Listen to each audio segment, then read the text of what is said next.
Welcome back, my sweet friends, to the channel Frugal Money Saver. My name is Emmy, my husband is Paul, and we are an early retirement, debt and mortgage-free couple living in the state of New York. And basically our videos just show you how to live a full, abundant life while spending less money. And today's video, we have jam-packed for you. We are going to talk about priorities. We are going to share some really great viewer tips that I have been jotting down from the comments section the last couple of weeks that we really want to share. We're going to be looking at our container gardens outside. We're going to be in the kitchen cooking as well. A great frugal recipe for this time of year. So just a bunch of ways that we hope will encourage you to save money. That's where we're starting. The word encourage. Paul and I sit together on a daily basis and talk about the channel. When we talk about the channel, the word that comes up over and over again that we want our channel to reflect is encouragement. And I actually sat down and I said, Paul, what does encourage mean? Like, really? Encourage basically means to give someone support, confidence, and hope. What more could you want to give someone? And that's honestly how we feel. You are adults watching this channel. You know what you need to do. Us coming on here and saying, you better do this or you better do that, you know, it's not the way we are. We will support you. We will give you confidence on your journey.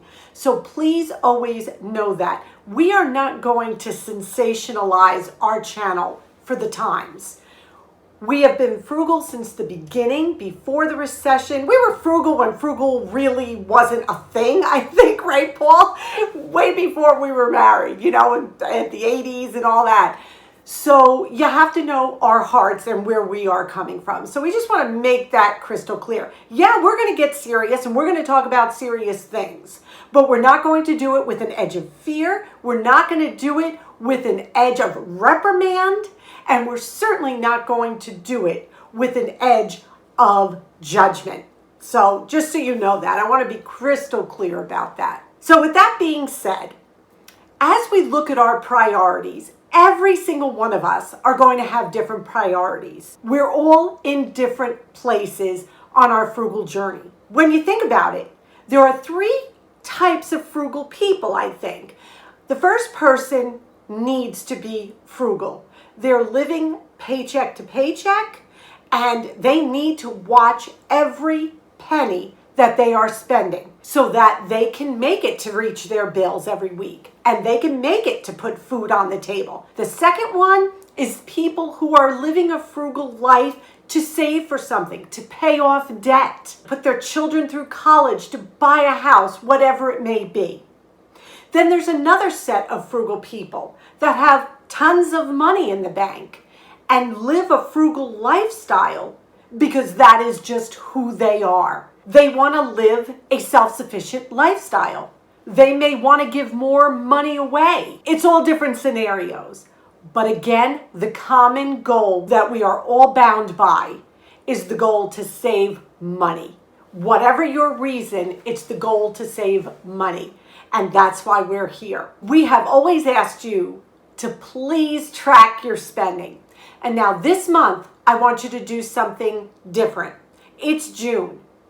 At the end of June, I want you to look at everything you have spent. Please, if you've never tracked your spending, start every bill, every cup of coffee, anything that you have purchased, whether on credit or debit or cash, and I want you to look at that list at the end of June. What I want you to do is highlight the non-priority spending. What do I mean by non-priority spending? A non-priority spending to me would be, I have a closet full of DVDs and we ended up renting some Amazon pay-per-view movie for $4.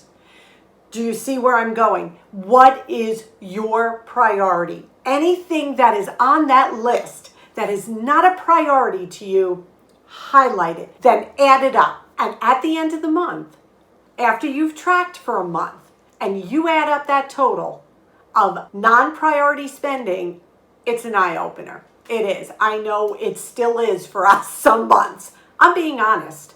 It is still for us some months. I'll be like, wow, man, we failed on this one. What were we thinking, you know?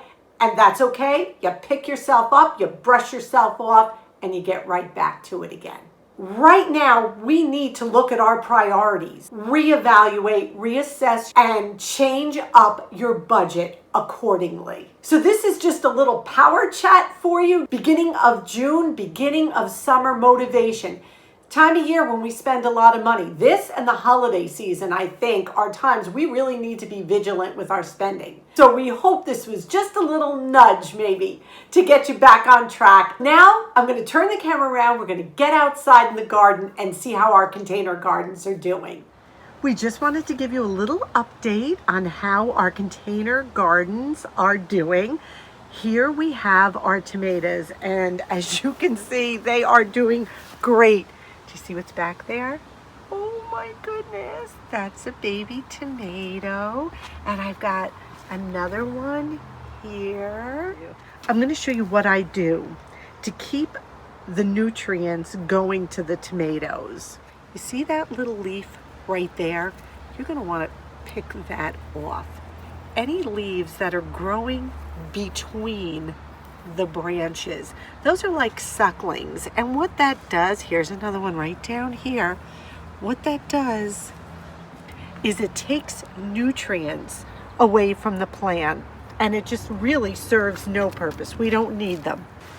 All you do is look in between where the V is in the plant, and then I just take my thumb and gently pull it out.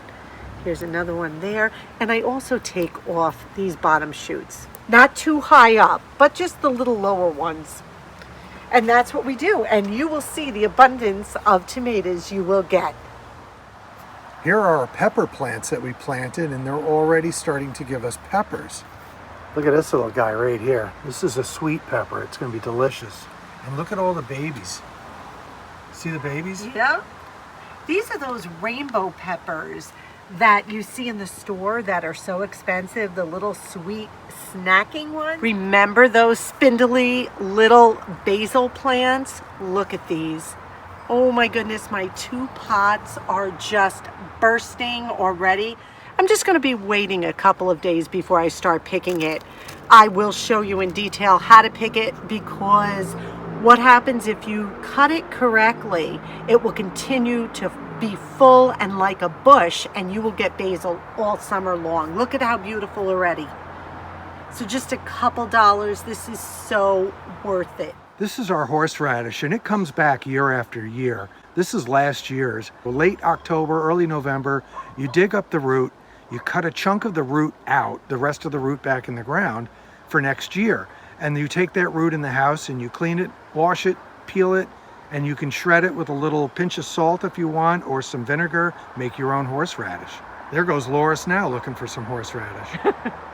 So excited about our little garden. And if you haven't started a container garden yet, believe me, there is still time. I will link our video down below on how to have your own small backyard victory garden. Save some money, grow some food, right? As I go through the comments, and you know I read and answer every single comment we get. So as we go through our comments, I've been jotting down some that I think are really good, and I just wanted to share a couple with you. They're tips on how to save money and how to stay motivated, things like that.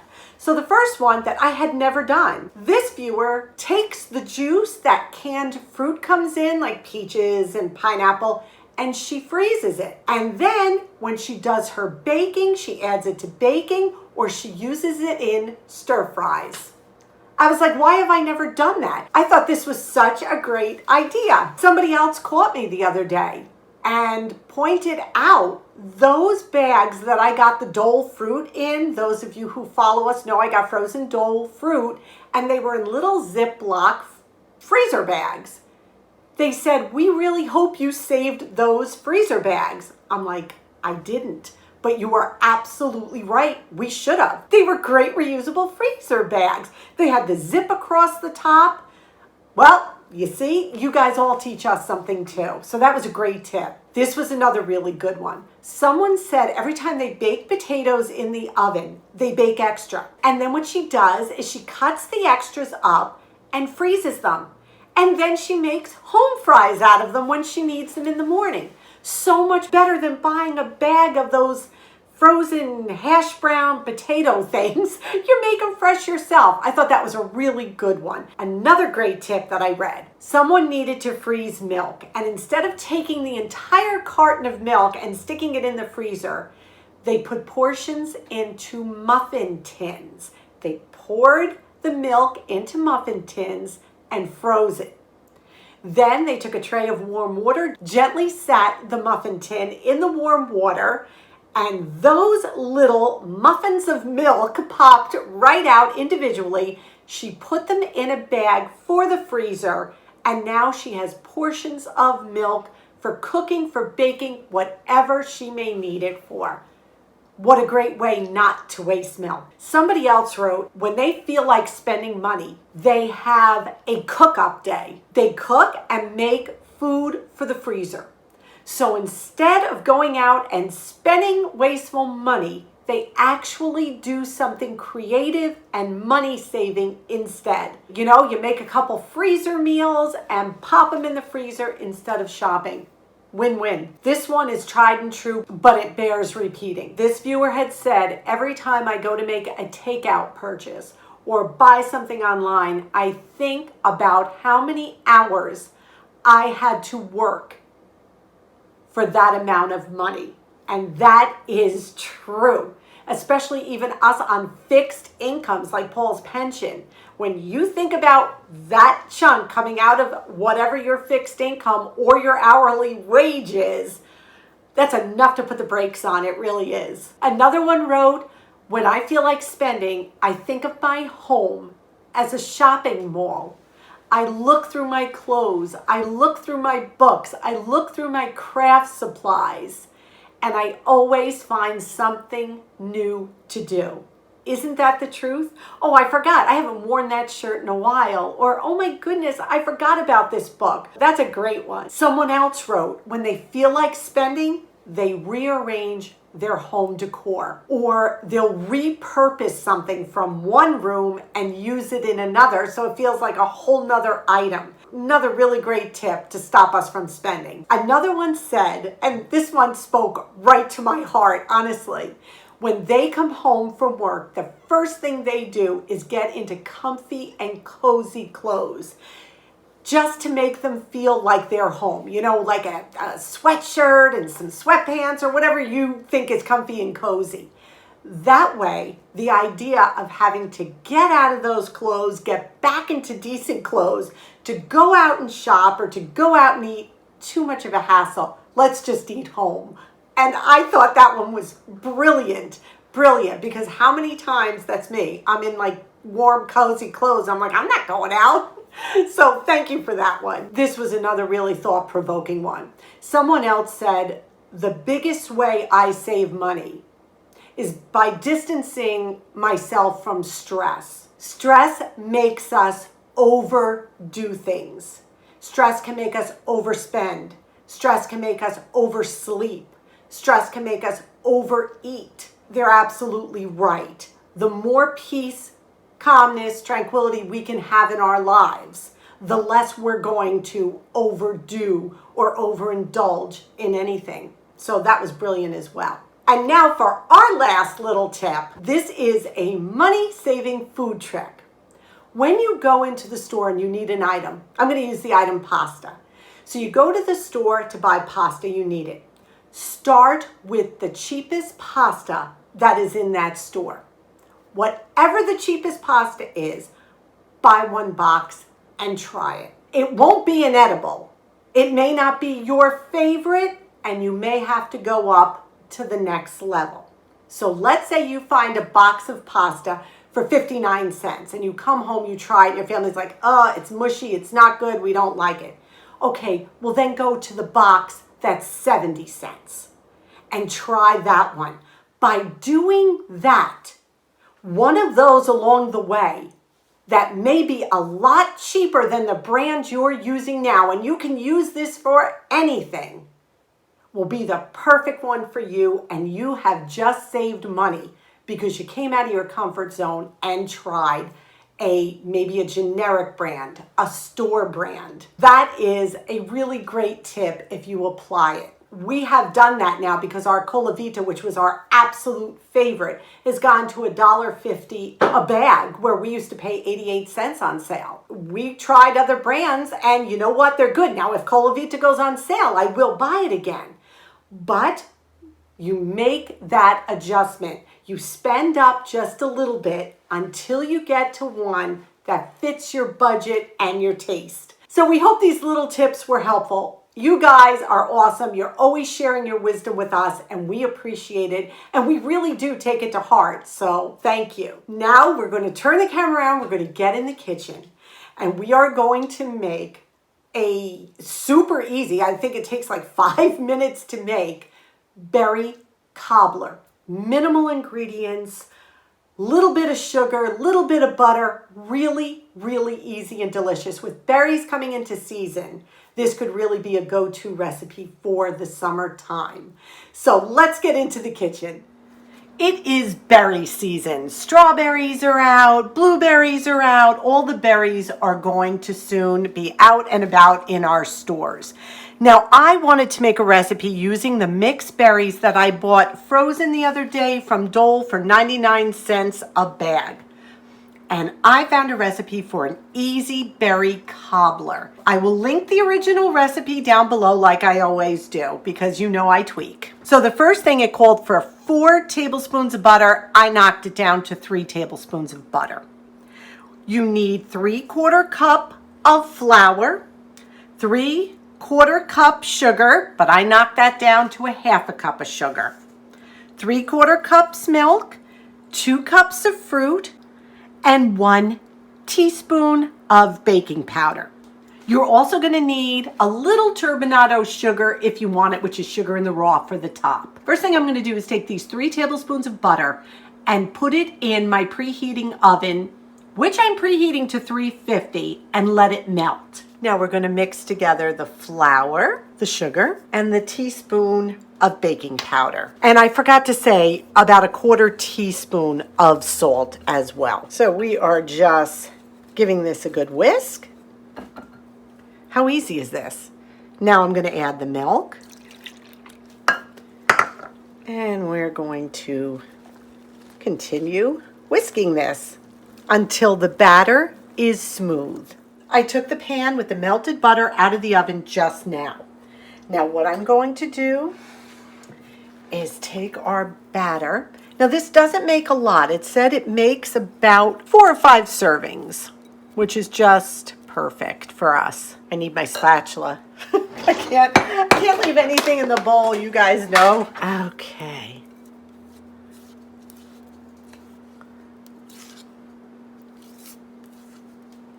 There we go. Now you take the fruit, and it says scatter it all over the top. It looks like it's going to sink to the bottom, but that's okay. Ooh, drop one. And you can use fresh fruit. I'm assuming you could pretty much use any fruit you want in this. Kind of looks pretty already. And now we're going to take some of the turbinado sugar. I keep my turbinado in an empty spice jar that I cleaned out. This way I can just shake it on the top. Now remember, the pan is still hot because we just took it out of the oven. Now I'm going to put it in a 350 oven for about 50 minutes. And I'm going to make some croutons and baked potatoes while it's in there. Can you hear the bubbling fruit? Can you see it? This smells heavenly. It cooked for 48 minutes. I just took it out now. So we're gonna let it cool a little bit, and then we will serve it up, let you know how it tastes. The house smells so good. So we are going to try a piece of this. It's still warm.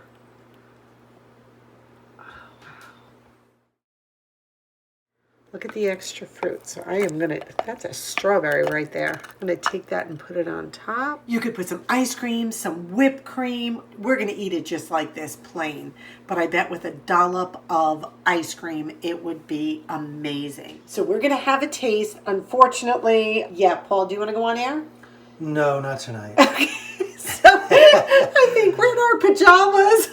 We've been moving around all day, and then we had this major rainstorm. So now we are just going to crash on the couch with our piece of cobbler, but we will let you know exactly how it tastes, and we'll be honest, of course. And it was so easy to make. Yeah. Total win. We had never made that recipe before, so I was going on a hunch that it looked like it would be delicious. And it was. I will link the original down in the description box below, but you know I always tweak the sugar a little bit and tweak the butter a little bit, but it's just what I do. But it always comes out good, so the original will be linked down below. Today's question of the day: what items have you subbed out lately? What items did you used to buy, but now you're subbing out for a different product? Or maybe that you have even cut out completely. Priorities, right? I know we used to buy jars of Kalamata olives. Kalamata olives can be up to $5 a jar now. You don't see them in our halls anymore. Priorities, right? What are you finding yourself subbing out or doing away with completely because of the high costs right now of things? And tell us what you're doing instead, or if you're just doing without. We would love to know that. It would help us, it would encourage us, and it would also encourage our viewers. And that would be wonderful. So thank you so much for spending this time with us. We hope this video was helpful. We ask that you please give this a big thumbs up. It really helps us so much getting our videos out in the world of YouTube, because basically YouTube has that control. So thank you. If you give this a thumbs up, subscribe if you haven't. We ask you to stay well. We ask you to stay safe. And above all, we wish you blessings. Until our next video, we will see you Tuesday. Viewer's choice or challenge.